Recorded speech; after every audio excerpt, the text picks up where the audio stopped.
All right, so good morning, good afternoon, good evening, everyone, depending on the part of the world that you have joined from.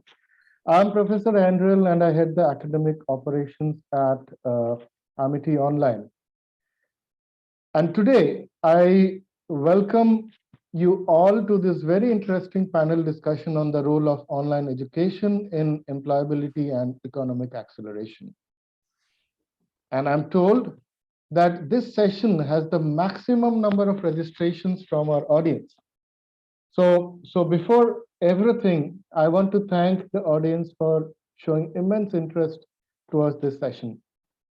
And before we begin, I'm privileged to welcome the esteemed panel that we have here today, uh, and who have spared their busy time in the day and night to participate in the discussion today. I know Colleen is smiling. It's around 3:30 at night there in Canada.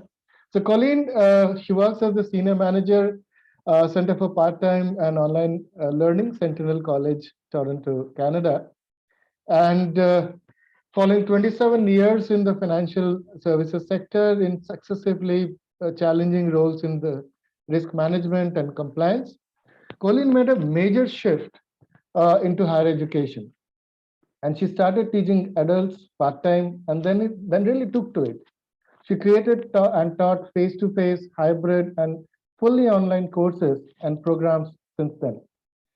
And in her current role, she focuses on supporting the academic division of the university in the efforts in continuing education and online learning, including strategy development and divisional projects. So I thank you, Colin, for joining us at this difficult hour in the night today. Next, I have the privilege to introduce Mr. John K. John, who is the Vice President of Learning and Development of the Reliance Industries. And John K. John KJ is leading the Managerial Skills Academy of Reliance Industries as well. And over the long experience that he has had in the varied industries from logistics to technology to L&D, he's someone who swears by my Gallup top 5 signature themes of positivity, ideation, connectedness, empathy, and being futuristic. And in fact, one of the great achievements is he's compiled the elevator spiral of RIL, which I personally found to be very inspiring. And just not to go down, I would really want to read that. So if you use mattresses, pillows, and blankets, wear top-end outfits, and walk on high, if you eat healthy fruits and vegetables and are able to watch the best channels in your living room or on your phone, if you can check your stock value on the move, drive to work every day using the best fuel, are able to eat the home made food warm and tasty while at office, play games and watch best of the HD entertainment while relaxing at home and enjoying a meal with family, Reliance and its products has just touched you. What a great way to inspire your uh, supporters and your employees as well. And thank you again for taking your time of your busy schedule to join us today. Next in our panel, I'm very happy to welcome Mr. Sachin Narke, who's the head L&D, talent acquisition, and unit head Forbes Marshall. So Sachin wears three hats as the chief learning officer, head talent acquisition, and as unit head of HR Forbes Marshall, which is a leading provider of energy conservation and automation solutions for the process industry. Sachin is a certified trainer by Dell Carnegie, and he is a qualified assessor of CEV-SHL. Sachin is also certified in OPQ 32R, MBTI, DISC, and Hogan assessments. He has accomplished the Advanced Award in Organization Design and Development by CIPD, UK. And Sachin is also certified by the Great Place to Work Institute of India on Diversity and Inclusion Masterclass. With his vast experience, Sachin is very well versed in all areas of human relations with a special interest in learning and organization and development. And he has been a guest speaker in many national and international forums. And the best part is he enjoys sharing his work experiences. So I thank you again, Sachin, for taking time off your busy schedule and joining us today. And again, on behalf of Amity Online, I would again like to welcome all of you to this session today. Now, jumping to the session, employability, that very word has always been and will probably forever remain a very interesting debate when our higher education institutions churn out fresh graduates year on year. Industrial revolutions, from the first industrial revolutions to the fourth, have been throwing up new challenges in terms of the skill required by the industry and the agility with which our education system has been able to catch up or not catch up and meet the requirements of the industry.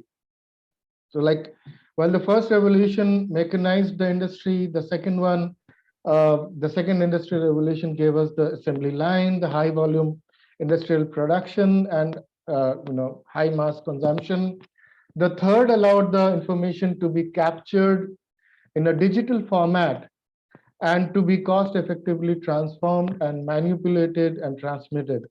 And the fourth industrial revolution has provided us with robotics, artificial intelligence, augmented reality, and the virtual reality. And we are at the cusp of the Industrial Revolution 5.0, which is going to be more about deep multi-level cooperation between people and machines.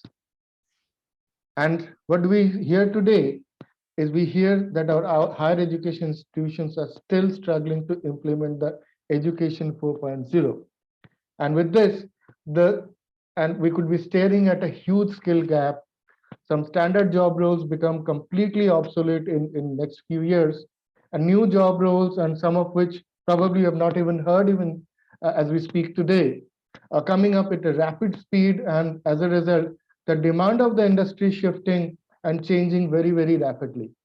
And adding to that, the rapid change would also require the future workforce to be lifelong learners to stay relevant, and that has also emerged very, very strongly today. The latest COVID-19 pandemic has also exposed the shortcomings and has opened up very, very newer opportunities in the entire online education industry, the edtech industry, and which has been often treated as a poster child. The role of online education has really opened up and made itself established as an indispensable mode of education delivery today. And with the advent of new education policy 2020, it also reflects the intent of the government of India to take it more seriously and expand its scope further. So with this context, I would not want to eat up into the discussion time of our esteemed panelists here. And with this context, I would now like to hand it over to our esteemed panelists to get their views on the role of online education in employability and economic acceleration. And we will then open up the session to our listeners to ask their question, and they would want to ask to the panel. And I would request you to type the questions on the chat that is available, and when we open it up. And if you wish this question to be directed to any specific panelist, please mention the name of the panelist in your query as well. So it would be easier for us to direct the focused questions. So first to go, I would request and invite Colleen Booth to express her views on this topic. So over to you, Colleen. Thank you. All right. Can everyone see my screen? Yes. I wanted to thank you, Aindril, for the introduction, and I'm very happy to be here, even if it is a little bit late. I think it's a great opportunity for people across the world to talk about online education in the context of employability and economic acceleration. This is a topic of great interest. Even before the pandemic, we've had a lot of discussion about the disruption that technology is bringing to the workplace, artificial intelligence, et cetera, and how it's changing jobs.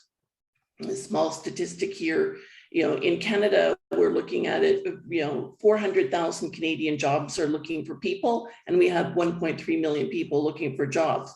There's a mismatch of skills and the opportunities, and we have an opportunity here to take that disparity away.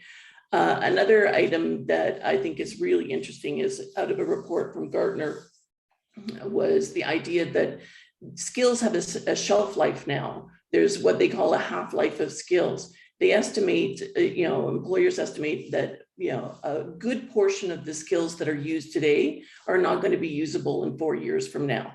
So the speed of change is enormous. And at the same time, now we have COVID-19 and the impact that it has had on how we do everything, how we work, how we play, how we go to school. All of those things have changed. And something that's very specific to my part of the world is we have a very big difference between universities, which are traditionally focused on academic or professional training or education. And then we have the college sector, which is really around career preparation. So the focus of the college sector is very different. And we've seen a very big shift in Canada for, a lot of university graduates are even coming to college after their degree to add skills onto it so that they can move into the workplace.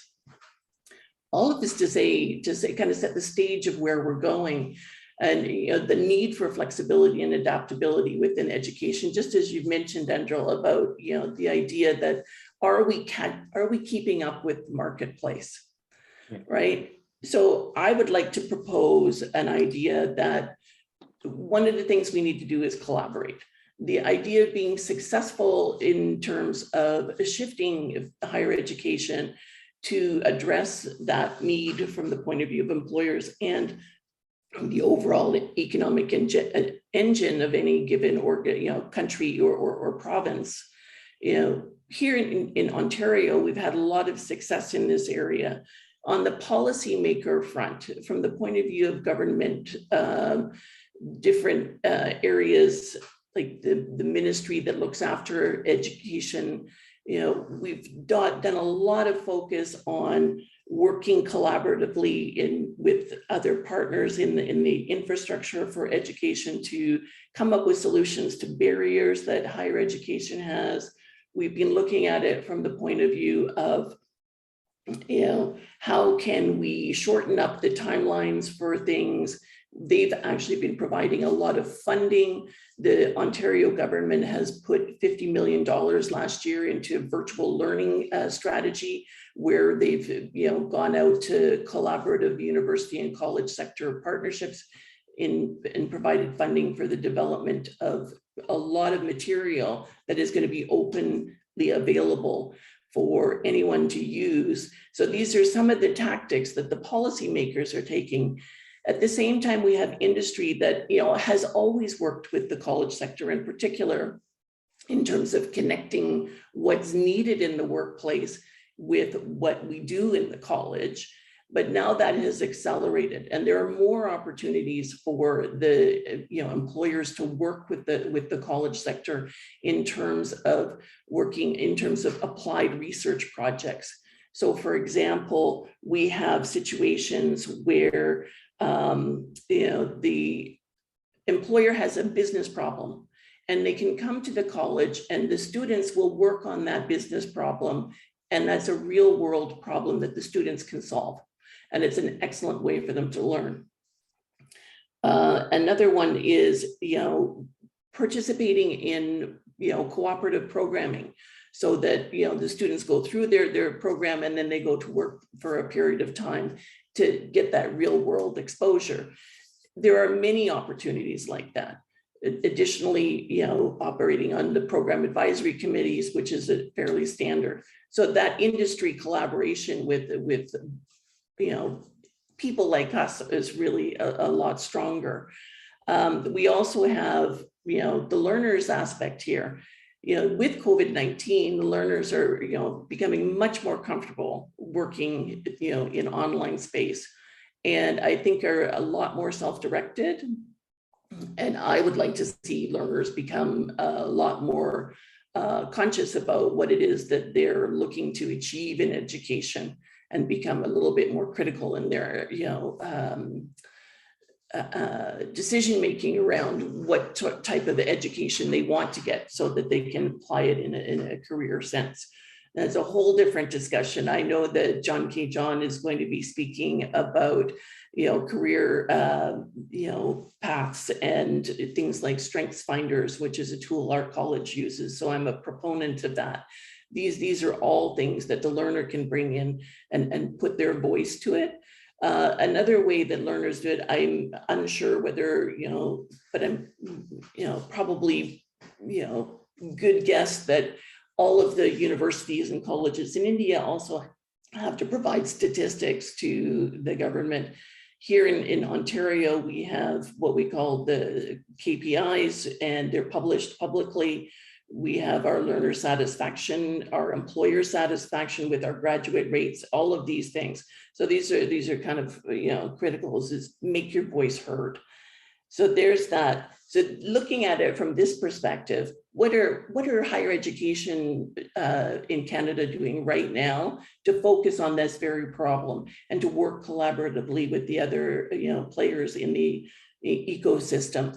And I would say that at this point, we're looking at things like experiential learning.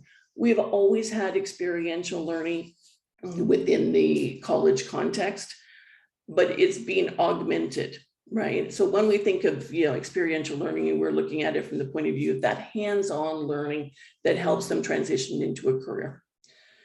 So, this could be in the form of an apprenticeship. More frequently, it's things like the co-op program that I mentioned, but it could also be, different types of field placement depending on your career path. And those work placements and field work could also include simulations and labs that are both online and in person.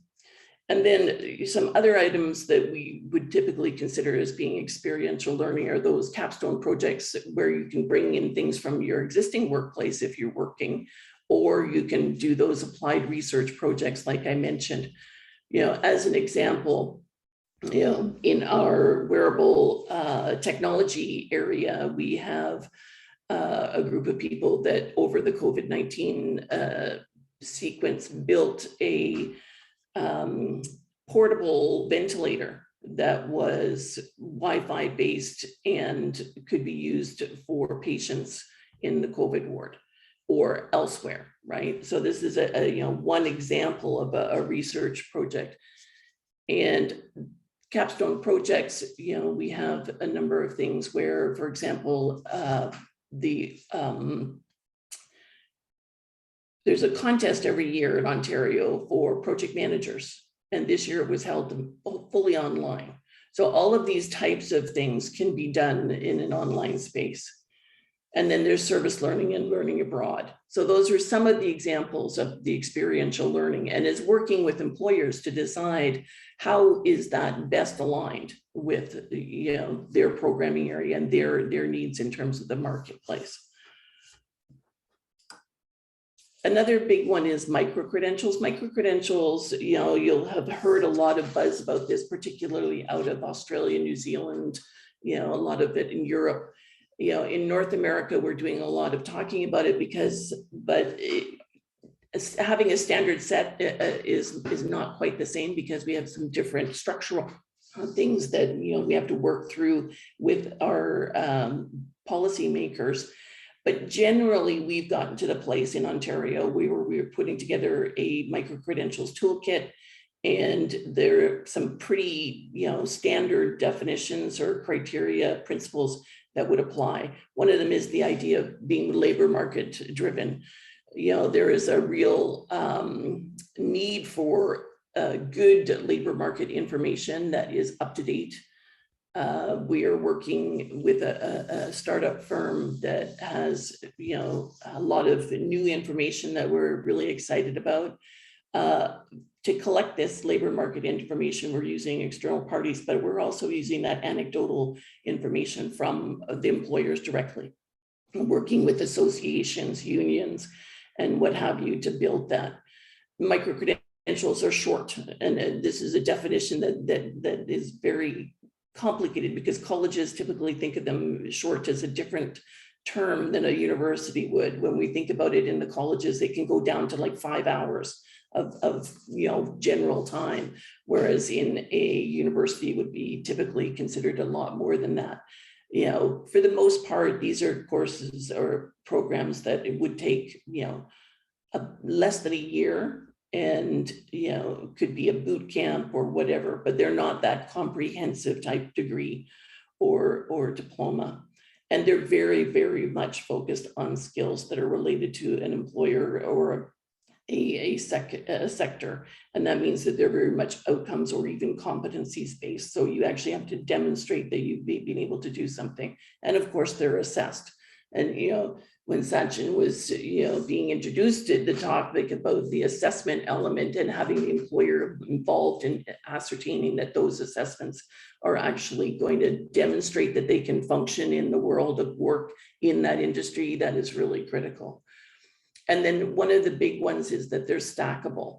And this is something that, is important from the point of view of both that in, the student currently in university or college, because you can have a stackable credential that you're working on in the same time as your existing program. So for example, at my college, we have a leadership and inclusion program that's a micro-credential that we offer to students who are in a regular program so that they can come out with that additional credential that demonstrates their abilities around a topic that is very, very hot here in the Canadian and US market, and that is diversity inclusion. So that's another example. And then, I've got here audience responsive as an element. And in that, we mean that it needs to be reflective of what the audience is that the group that you're trying to attract and discuss with. Is it flexible? Is it in the format that audience is looking for? Is it online? Is it hybrid? Is it self-directed? All of these things are, very important to that learner to make sure that it works in that space. The last item here is, the idea that these micro-credentials need to demonstrate quality and value. Quality from the point of view of, the academic rigor, et cetera, but also value to the employer. So those would be the kind of key messages at the end. So looking at it, this is an example of just very quickly for you of one such simulation that's used in workplace in a course. So here we are. This is an example of a simulation at my college in collaboration with another college and 2 universities here in Toronto worked on, and it's the virtual healthcare experience, and it is designed to provide the online learner with some exposure and some practice on what happens in the hospital environment before they actually get into the placement opportunity. So it gives them a chance to safely practice things. So we're going to go into the emergency room. And here the objectives are to, apply some of the knowledge that they've collected elsewhere and look at findings that they see in real life and prioritize their clinical assessments. So we're going to start the game, and we're actually given a persona. We're going to be Layla Stein, and we're a registered nurse working in emergency, and we're at the beginning of our shift. And this is what would typically happen at that point. I'm so glad to see you, Liv. What a night. Are you ready for a report?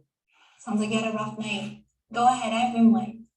In 1A, the ambulance is bringing in a 69-year-old woman named Charlotte LaCour who tripped over a rock.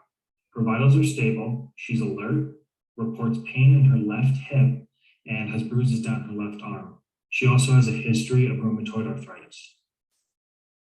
So now it's going to ask us some questions, and we have some different responses that we can take based on what we heard. I'm going to choose possibility of a head injury. Oh, and Ms. LaCour did not have a head injury.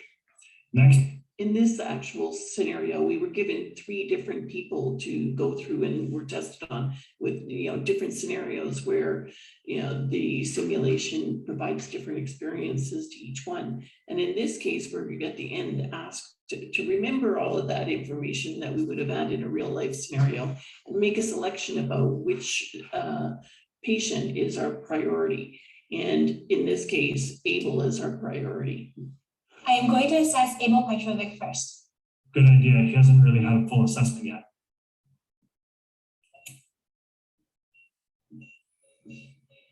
So in Hi, this case, you must be our nurse. Are you coming to see Abel now? Hi, yes, I'm your nurse for today. My name is Layla Stein. so in this case, we're provided some information and we can continue. And it asks a lot of different questions here. The blinking information over on the other side was a trigger for you to make some changes and choices.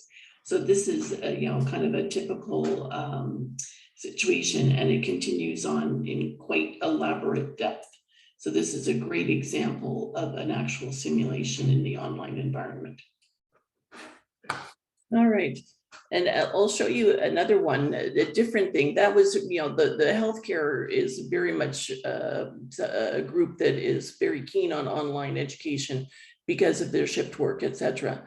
I've chosen another little clip to show you about a very small experience that uses a different, technology to achieve a great result. My name is Minnie Thomas, and I'm the professor in computer and electrical engineering and also for the digital health degree program at Mohawk College. So I try to implement the lesson plans for the introductory semester to engineering skills and systems for introducing them to some basic block diagram and systems. Students use them in this term, and they have been really excited, especially when they can see the X-rays of the systems they're building, and when they can explode and see the parts coming apart and then bringing them back together. They appreciate it in the sense because these are the things which they may never be able to see internally. What's happening? What's the black box? What is inside that black box? They may never be able to see that. When we tried it this term, it was, we did it through the LTI integration, and that made the process very easy for the students because students could easily log in with with this integration, and they have been going through the process of looking at all the lessons, and their feedbacks have been great. So that's just one example. In Mohawk College and Centennial College are partnering on a number of different initiatives in the AR and VR world to provide, specific training. Here at Centennial College, we have all sorts of partnerships with, large organizations like Honda Canada, etc. Or, we have a setup with Unifor, the big union, where we're delivering training for those groups in a micro-credential format. And we use some of this technology in an online space. So those are just two quick examples of things that you'll start to see more and more frequently. And in the online space in particular, these types of AR, VR simulation, et cetera, will be one of the elements that ties the online and that work integrated learning together. So hopefully that is a little bit of insight from a Canadian perspective to help you out. I'll hand it back to you, Aindril. Thank you, Joe. These were really important points that you made. Specifically, I kind of noted down some of the points that were really relevant, which I thought like the support of the policymakers and the investment that has been done from the policymakers to create the content. In India, baby steps have been taken in terms of introducing something called Swayam, where the content has been there and given to the different learners free of cost through the government initiative. Then the academia industry cooperation. To me, probably the colleges of tomorrow could be the factories where the students can go and do the experiments themselves hands-on. And the experiential learning, the hands-on learning, bringing that through the AR or the VR, to the laptop or the screen of the student is very important, because experiential learning is something that cannot be replaced, and which is what actually differentiates the face-to-face education with the online education till date to a large extent. And stackable credentials is something that the government has also kind of moved towards. We are talking about the National Credit Bank, where the students can actually deposit their credits and stack them up for different purposes. The workplace simulation videos were really interesting, and probably medical industry has taken a giant leap in that. I mean, even in India, when I see that the medical industry has actually taken a giant leap towards creating or getting such kind of content created for the trainings that they do in house. So excellent points, Joe, and thank you so much. And now I would hand over the baton to Mr. Sachin Narke to take this discussion forward. Over to you, Sachin. Thank you, Aindril. Hello, everyone, and let me share my screen first.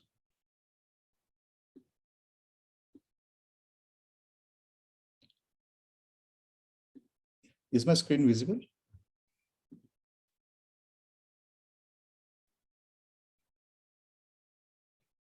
Yes. Okay, great. So at the outset, let me thank Dr. Priya and Aindril for inviting me to this conference.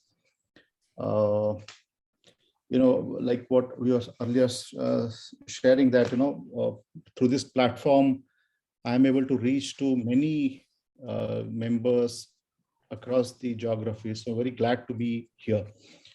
I have structured my thoughts in three parts. The first one is where I will speak more change at a very broad level. Then I will build relevance of change to this online education, which is the theme of this session. And third part is where, from my perspective, I'll try to see what are the benefits that we can draw from this shift that has happened in this space. Aindril spoke about change in the beginning, and my take on change is information has got this limited power to change people. If information could change people, we would not have smokers in the world. If information could change people, we would not have problems like obesity that comes out of wrong eating or lack of exercise in the world. So there is nothing that we don't know. We know everything that can be done to be healthy and quit those bad habits, but we don't do it. So information has got a limited power to change. If that is so, then what can change people? And my own take is the context in which we operate. If we work on that context and then we correct information or systems or processes to suit the change that we want to bring in, it has got a larger chance of success. I'll give an example here. Right now, we are still going through the pandemic. And let's talk about these two contexts. One is pre-pandemic context and then the pandemic context. In the pandemic context, we have seen many new behaviors emerging. Be it in terms of wearing those masks, we see more people, I won't see everyone, but we see more people wearing masks. We see more people becoming better at sanitization. So all these are the change behaviors. Now, did we not know even before the pandemic that if someone is unwell, coughing or sneezing, you need to cover your mouth? We knew. Did we not know the importance of sanitization? We knew. However, that information was weaker to bring any change before the pandemic. But the same information now in the change context has become very powerful, where we see many people doing it. So that's the power of change context has. Linking it to what has happened in the online education space. Online education existed before also, pre-pandemic. But that time it was always a second option. Now, pandemic happened to us last year. And if I have to give an example, about 1.3 billion children across the world, they went out of the classroom, the traditional classroom. So something that was an option earlier became a default in this pandemic period. Context changed, and suddenly it became a priority. Many corporates, because of lockdown, many employees were working from home. Again, they had no choice but to go virtual. So some of the corporates or some of the sectors like engineering or manufacturing who were even hesitant to have the online interviews done started taking crucial business decisions through the online meetings. So that's a shift that has really happened. So to me, the online space and the respect that the online education deserved always, it has got its due during the pandemic period. And when I spoke about children, look what has happened, and that's to me a very important change, because now children who are looking at devices like mobile phones or laptops as the gaming consoles are also now looking at the same devices as the educational tools. It's a big shift because I think the right calibration is happening. And they also know that the mobile and laptop are meant for education where you can learn and upgrade yourself. That is happening at that age. So look at this industry now, the online industry, which is, I think, the least financially supported, but huge scope in future. I think we have got the right focus, and I think institutes like Amity, they were ahead of the time, and I'm sure that they are reaping good benefits of that investment, which was done earlier. So I think the online education has now got its prominent space. What does it mean in terms of employability? Earlier when one of the favorite questions during the interviews was, how do you keep yourself updated? That was just to check on the learnability of the candidate. And I will say pre-pandemic, the expected or the desired answers were, I'm subscribed to some technical journal, or I'm a part of any forum where I get knowledge from others. But I think in the change context, along with those answers, what is also expected to be seen on the resume is how many courses you have done online. With so much of learning content available everywhere. And Colleen earlier mentioned about even the experiential element that was missing in some of the earlier online systems, but that is also getting built in. So when so much of content available, if someone has not consumed that content on one's own, then there is a challenge. Then it would be taken as a question on the learnability. And that may go against it. So I'm saying that if you, and not that this content is very costly, it's very affordable. You can choose to go anywhere and learn from that platform. So that's there with you. Now, if you're not consuming, then there is a problem in terms of the employability.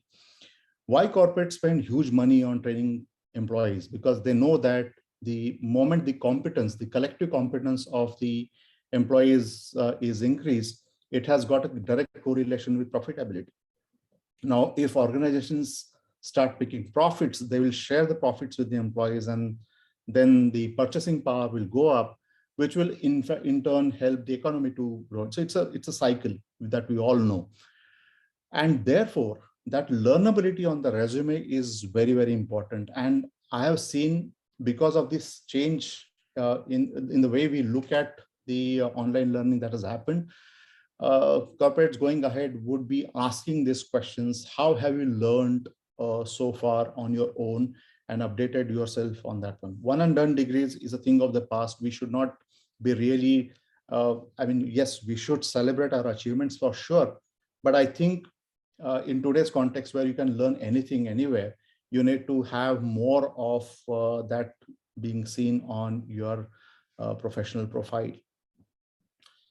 Now, when that happens, when the learning content is created, mind you that we live in a virtual country with 7.9 billion population, and content is created by millions of content creators, right from YouTube to Facebook to Instagram to so many MOOCs platform. The content is available everywhere, and not the content creators are not really creating contents to make you learn. They are creating content to engage you. Now that engagement can happen for some people through learning, that engagement can happen for some people through fun. So each one of them is wanting to have that digital market share. The time you spend or the time we spend on the screen, each one is fighting for that space there. Now, when that happens, I think the ownership is really up to us. What do we choose from? And therefore, going ahead, focus is the key. Sometimes something is available in abundance, it may lose its value. So I think we need to realize the value of the learning content that we have around us. And this is my last slide. You probably would know this concept is a Johari window concept. And the more we are aware of our own selves, the more we take feedback from others on our strengths, and we zero in on the areas that we want to kind of enhance those strengths on. I'm sure that John is going to speak more on that. But I think the more we do that, and mind you, here I'm not only talking about unidimensional growth, that you are an engineer and you should therefore look only for engineering courses to kind of get professionally elevated. No, here you can explore the blind spots. You can go anywhere and try to gain those skills, and you never know what lies for you in that particular area. And today's virtual space gives you that opportunity to explore the unknown. So I think if we are more mindful of what is happening around, we know what is the change context has given us in terms of the online space.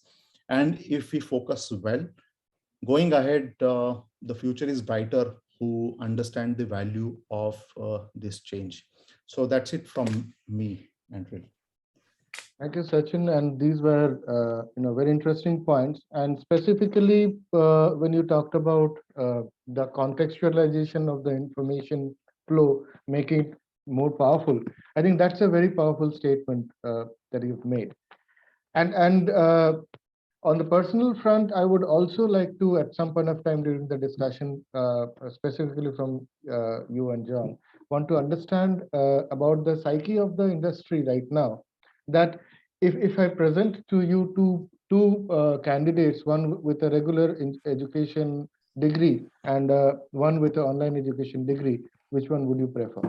I'm not asking for an answer right now. So probably, once John has completed his presentation, we might want to delve into that part, because employability and the economic acceleration, specifically from this generation who is doing online education from the K-12, would be the actual people who would be consuming online degrees and online education tomorrow.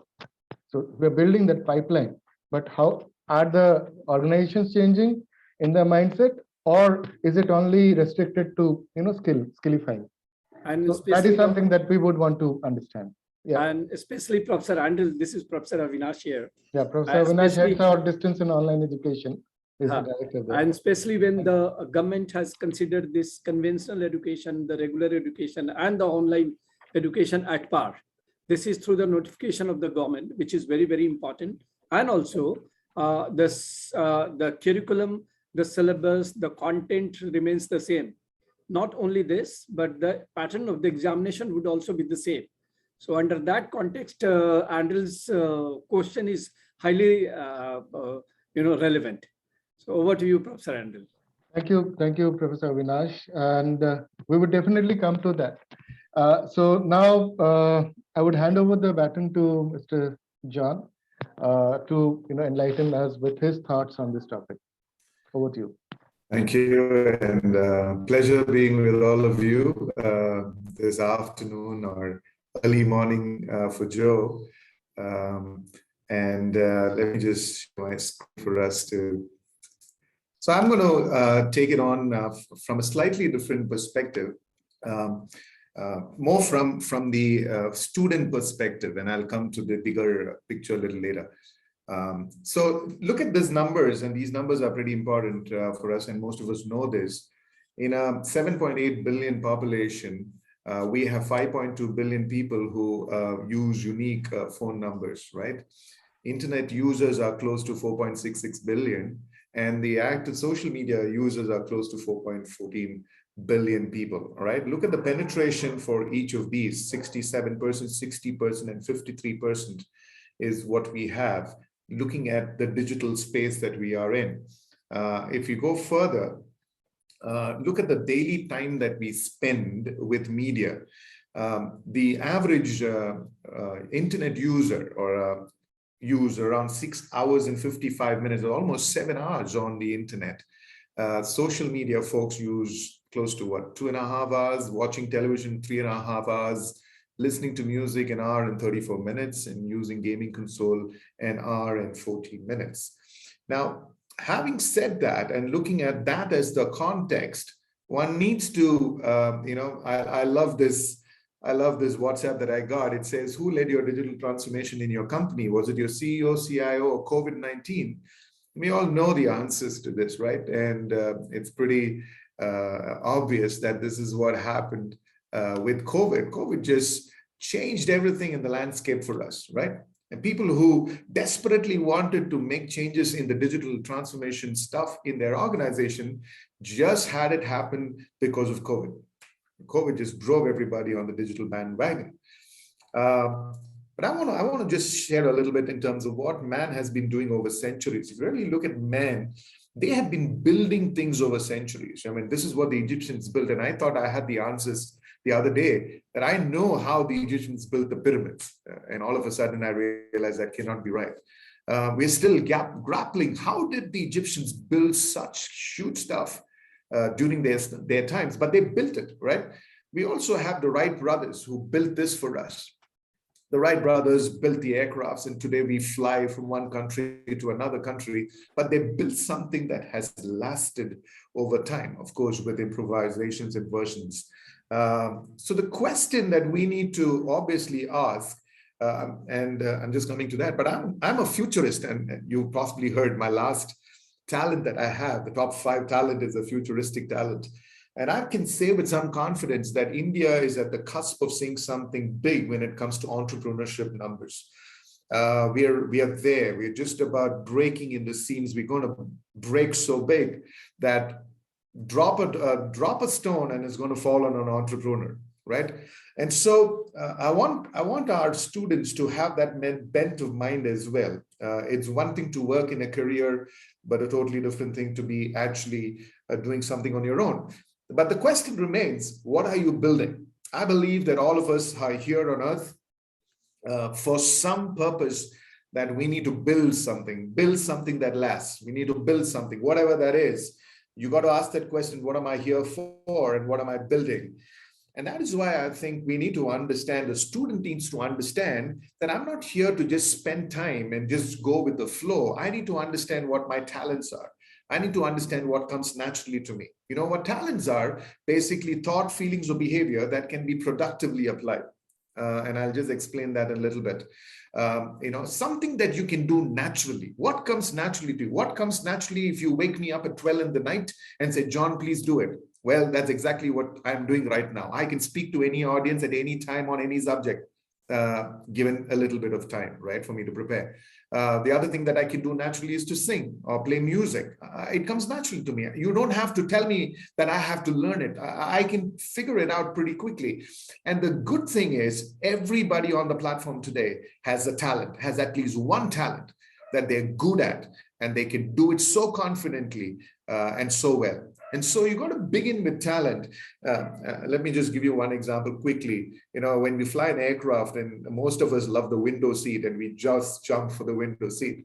But then we're praying that, the guy who's coming sitting next to you does not talk to you, does not bore you with some stuff that he's going to have a question. You just want to look at your window, look outside the window, read your book and listen to something on the iPod, and this just cruise in that aircraft, right? The guy coming next to you sits next to you and starts that conversation, and you're saying, Lord, I asked you for this guy not to talk, but he's starting to talk. But then from the time the plane kicks back into the tarmac and takes the flight, 1.5 hours into that flight, this man has been talking and talking. In fact, he should be working for a company called AT&T, because that's a company which is titled Always Talking and Talking. And so this guy is working for that company. And he now in the conversation, after half an hour into the conversation, drops in a conversation saying, hey, I work for this company. This is my product. Would you be interested? What has he done? He's taken his talents of starting a conversation with a stranger, an absolute stranger, and now he's productively applying it to his work. Can you see what happens? Many people don't have a clue what are their natural giftings. Many people have no clue what comes naturally to them. You see, you can be successful only if you are in your natural giftings. What comes naturally to you, right? And that's exactly what you need to find out. And so talent mixed with knowledge and skills work together to create strengths. And strength is the ability to produce a positive outcome through near perfect performance. I'll give you a simple example. I facilitate in my office, right? Assuming that after every facilitation of a learning program or a leadership program, people come to me and say, John, this is the best program that I've ever attended. And if I keep hearing that statement after every conversation, after every learning intervention that I do, my talent of communication, my talent of learning has moved from a talent to a strength. You get what I'm saying? It has become 100%. Every time I do it, people come back and say, that's unique, that's superb, that I've never attended anything like this before. If you keep hearing that, you have really understood that your talent has now moved to a strength. All right? And so that is very important for a student. What comes naturally to you? Your course that you're picking up, your online program that you're picking up, something that you want to study will have to map to your natural ability. You got to find that, or you got to get that done, right? You got to understand how you're wired. And so the two words that I want to play right now is, one is the word innovator and the other word is builder. So the innovator is somebody who's a thinker, somebody who is creative, is problem solver, a deep passion for improving something. But you see, today's world, thank God for those innovators. We need builders. We need people who can build something out of the innovation and the thinking that the innovator has done, right? When you can take what the innovator has thought and build a product or a service around it, then what happens is you become a doer. You become a doer. That's what we need in the world today. And I'm encouraging the students here to keep thinking and asking this question, right? What do I want to leave behind in this world? What do I want to leave as a legacy? You see, building starts with unique talents. If I'm a builder, I need to start with unique talents, and then I need to grow that business. The last 2 points is fantastic. I need to create jobs and I need to energize the economy. All right. Builders are not thinkers. Builders are doers. They are thinking of taking something and then creating jobs around it, and that will energize the economy.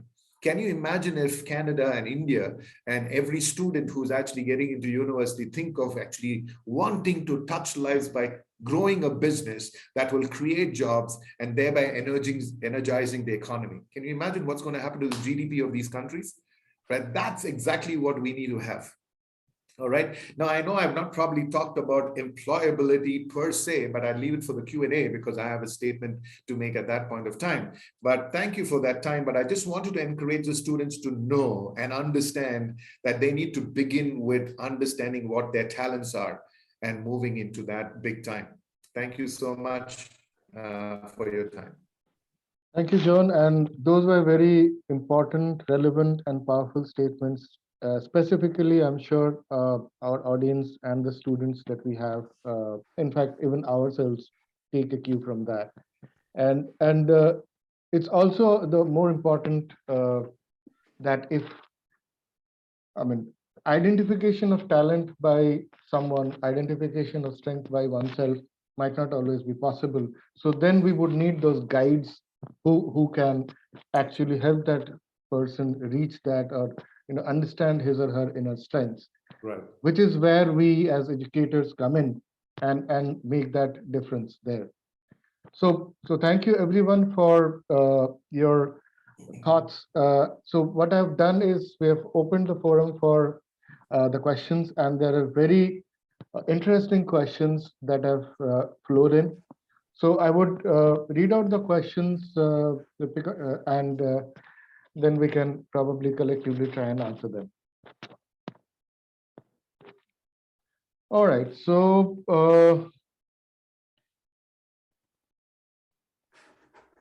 the first question that I would want to pick up, this is from Twitun Brahma. What are some of the jobs or new skill sets that could be in demand? Could there be an AI that can completely put an end to the need of human resources? So I think John or Sachin, any one of you might want to take that. Maybe I'll take a shot first, and then Sachin, do you want to go? Sorry, I think you were trying to. John, after you go first. That's all right. Just a quick survey that was done by Cognizant some time back. They basically they wanted to find out what's the future of HR, and they brought in a team of 100 CLOs, CIOs, and heads of HR together, and they found out there are 60 jobs, and this is post-COVID, 60 jobs that are going to be the future of HR, right? And they got their heads together and they dropped it down to 20. And can you believe that? None of that exists today. None of them. 20 new jobs in HR, none of them exist today. It's probably kicking in a few years from now. And one of it could be, a human bias officer. Can you imagine a title like that? A human bias officer. Right? What would the human bias officer do? Because you see, everything is going digital, everything is going online. So you need to have a person in the system who will make sure that the policies and processes are similar for those coming on site and those working remote. And this person will have to make sure that there's no bias between the two employees. Can you imagine a job like that? But that's going to happen. That's really going to happen. So that question is a great question. It will happen. It's a question of time. It's just that HR has to sort of adapt itself so quickly to changes that's going to happen. Yeah, just a quick add-on. I think we live in the world of convergence, where no more the things are very tightly contained in one sphere. A lot of convergence is happening. So you speak about Ubers or Olas of the world. Convergence is already happened there. That will keep on happening. Colleen earlier shared about the medical related AI, and I know that there are many techniques that are coming in that will really converge two fields which are seemingly different, and we don't see that convergence as of now.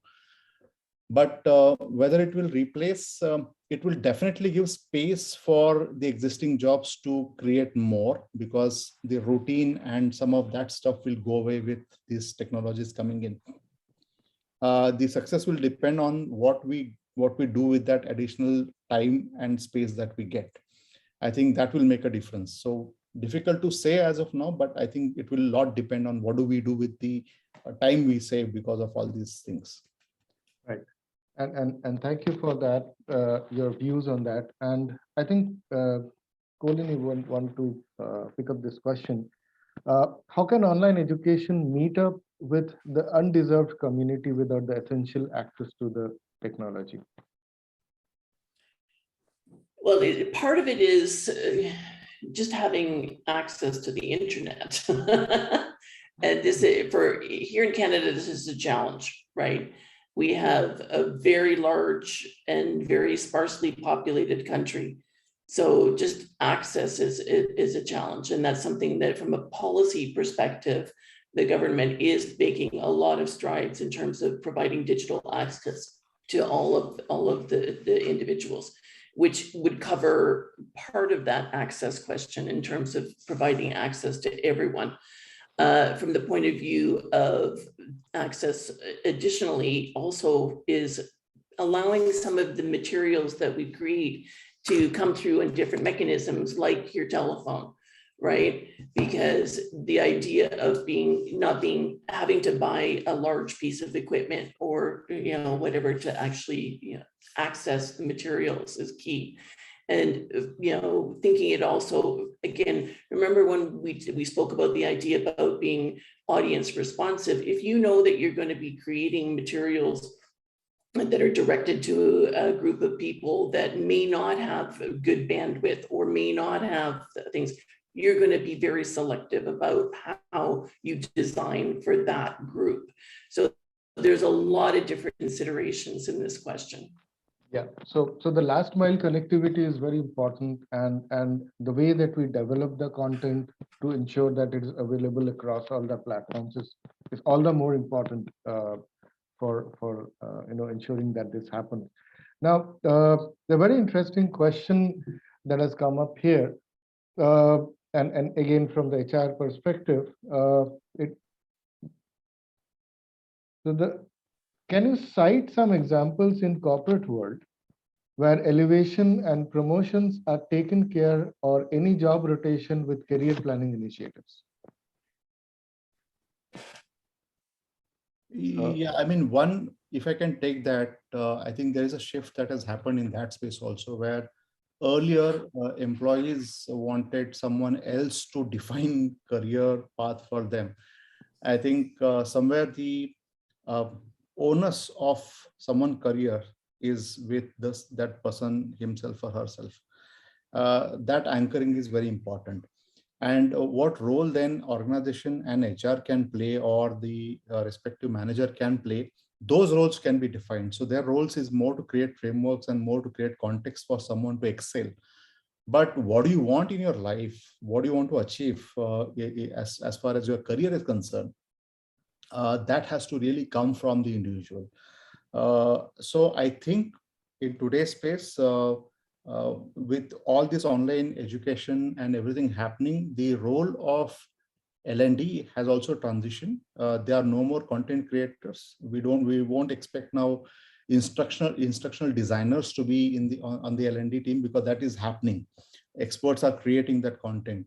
So L&D's role has changed to now how do we leverage that content that is available to build careers for the employees.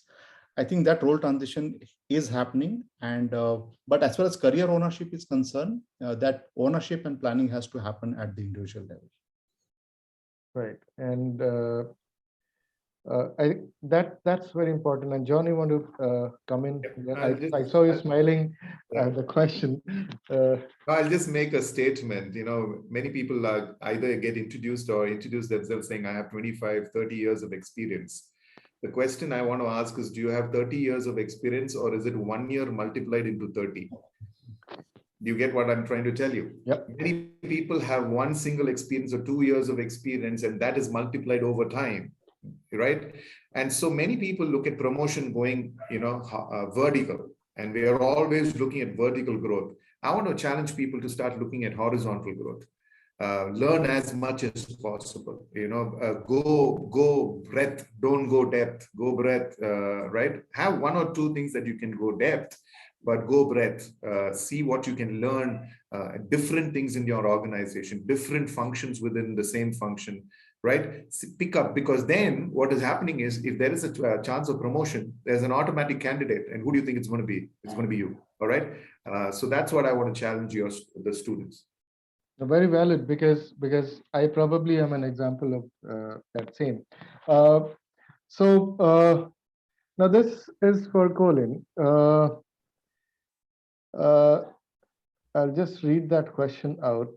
What are some of the cultural concerns in implementing an online program in terms of the student of the institution and the faculty? I guess all of you being from the education and the L&D industry, I would want to hear your perspective on this. So Colleen, I think you can go first, and then we can follow it up. Well, first of all, I wanted to chime in a little bit on what John Kijan just said, from the point of view of looking laterally as well. In the introduction, it mentioned that I was started in financial services. I had many, many different roles in financial services. And when I was I specialized in terrorist financing and anti-money laundering. And because we had to do training, this is where I got an interest in training. I learned about learning management systems, et cetera, through that. So that lateral pathway can get you to places that you never expected. So I really, really, this is somebody who's done this a couple times, and it's a big deal. From the point of view of the question, Aindril, it depends on how you're defining cultural. Because you can look at this from the point of view of the cultural inside of an institution, or you could look at it from the point of view of cultural in terms of, students from different cultural geographies. student bodies or multicultural, differences across the board. To give you an example, because this is such a big question, in Canada, some of you may have heard over the last little while, we're, in a situation where we're dealing with truth and reconciliation with a number of the Indigenous nations across the country. We have Inuit, Métis, and First Nations populations that have been marginalized, and some would argue cultural genocide is in play. So taking some of the learnings from how we're trying to approach that and applying it in the online space and more broadly across the organization in terms of how we teach and how we listen to other people's worldviews and how we try to incorporate that into our teaching is incredibly important. I hope that gives you a little bit of a sense of an approach. I'm looking at AI-based localization. Anyways, so maybe Sachin and John, you want to come in from the L&D perspective on this, because you do L&D in geographical, multicultural organizations. So how do you manage that? So I don't see, first of all, much of a difference across cultures. However, depending on certain cultures, you may have to come up with a slightly tweaked approach. Example, what we do is, and that's our learning that has happened, that sometimes the online space has these recorded sessions. So if I speak from the Indian cultural point of view, you still believe in that your roots are in the Gurukul Parampara, where you want someone to be there to be with you like a guide and the mentor and the coach. So the recordings played may not give you that sense of collaboration or that warmth. So what we do in our setup is we run a recorded session, and then we have an interactive session live with the faculty. Now that gives a holistic sense to the learner, saying, okay, I have learned, and then I can also interact. And a lot actually comes through that interaction also. So I think that those little tweakings would help to blend the online content according to the cultural needs. Right. And John, you want to come in? Yeah, I'm trying to put myself in that question. But from a student perspective, when I was at HCL, I used to be the cultural ambassador for the company in terms of when I was posted in America, I used to do sessions why Indians behave the way they do for an American audience, because we had so much of business going on between India and America, right? So they need to understand the shake of the head of the Indian, without which they will have no clue what Indians just did. So I used to do sessions around that, and they really appreciated that, right? So I think if there are foreign, obviously, faculty, it'll be good to find out what works in India, what are some cultural nuances in India, and touch some aspects so that that connect happens with the student and the faculty. That's very important, right? Otherwise, that distance would remain. And that's true even vice versa. If I'm doing something for a foreign audience, I better know a little bit about that audience, right? And so I would sort of leave it at that. I don't see too much of concerns, but just that you understand. I mean, I was just reading this quote from A.B. de Villiers, who actually retired from all sorts of cricket. Yeah. He said, I'm half Indian now, and I love being that Indian side, and I love being that Indian. That's how much they love the country and how much he's adapted to our nation, right? And he loves what India has to offer him. So I think if you adapt yourself a little bit, I think you'll be able to handle any concerns that may be there. And looking at it purely from a multicultural point of view, I have to, Toronto is probably one of the most multicultural cities on the planet. And, this is just something that we're fairly comfortable with, so it's kind of interesting. As a student coming to Canada, there are all sorts of things, to Sachi's point, in terms of how we can accommodate and make it more comfortable for people to learn how things work, and things like the nodding of the head, because these differences can lead to some pretty, dire miscommunications, right? In the online space, to augment what Sachi said, we've created programs where there's a common room amongst all of the classes so that people can come into the common room, in an online space. Even, international students are invited in. They have ambassadors, they have partners that they can work with to kind of learn the ropes, as it were. So there are many different ways to accommodate. Perfect, great. So I guess we already overshot the time, but that I would probably not want any one of you to go before we kind of touch upon that point regarding the situation of the industry, where for the acceptability of the online education vis-a-vis the face-to-face degree. So maybe Sachin, John, if you would want to give some insights of what's happening in the industry, and maybe Joe from the Canadian perspective, and then probably we can close the session and request all the attendees to join the breakout room for the further discussions. So maybe over to you, three of you. So I think what is important in a candidate is whether one has understood the concept and one is able to apply that concept at work.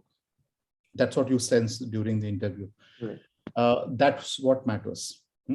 Industry has also progressed to an extent where earlier, if someone has, let's say, an automobile industry experience, then and you have a requirement of someone with 15 years of automobile experience, then you would only look into that domain.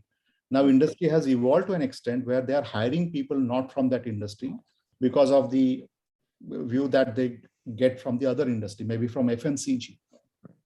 Similarly, in the interview, what matters is whether you understood the concept and whether you can apply that concept or not.